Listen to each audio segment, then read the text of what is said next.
হরে Krishna everyone, তোমরা সকলে কেমন আছো? তো আজকে আমি ড্রয়িং করবো টিকুলোর উপর। তো কুলোটা আগে ঠিক এরকম দেখতে ছিল, আর এখন আমি ড্রয়িং কুলোটার উপর কালার করার পর কুলোটা এরকম দেখতে হয়েছে। তো আমি এটা লাল কালার করেছিলাম, কিন্তু জানি না কি অবস্থা হয়েছে, কারণ আমি একটু বেশি তারপিন তেল দিয়ে দিয়েছিলাম, সেই জন্য কালারটা এরকম ধরনের হয়ে গেছে। চলো এটার উপর আঁকা যাক। তো প্রথমে পেন্সিল দিয়ে ড্রয়িং করে নেব।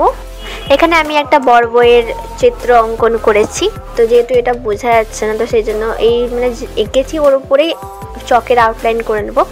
তারপর নিজের পছন্দের মতো কালার ইউজ করতে হবে। এখানে আমি ক্যামেল কোম্পানির কালার ইউজ করেছি, তোমরা তোমাদের ইচ্ছা মতো অ্যাক্রিলিক কালার ইউজ করতে পারো। তো আমি তো ফেস কালার করে নেব, তারপর আউটফিট করব। আর ব্যাকগ্রাউন্ড আমি সেম কালারই থাকলো, আর পর্দা টাইপের কিছু একটা করে দেবো। আর এখানে আমি সাদা রঙ ইউজ করেছি ডিজাইন করার জন্য। আর যেহেতু ওখানে ফাঁকা ফাঁকা লাগলো, আমি আমার গোপুর চোপুর ছবি এঁকেছি, যেহেতু এটা দেওয়ালে সাজানো থাকবে। তোমরা এখানে দিতেও পারো, নাও দিতে পারো, তোমরা তোমাদের বাড়ির কোনো ঠাকুরই অ্যাড করতে পারো। তোমাদের কেমন লাগলো ডিজাইনটা কমেন্টে জানিও। ভালো লাগলো এই চ্যানেলে একটা লাইক, নতুন হয়ে থাকলে সাবস্ক্রাইব, আর তোমাদের ইচ্ছা হলে একটু শেয়ার করে দিও।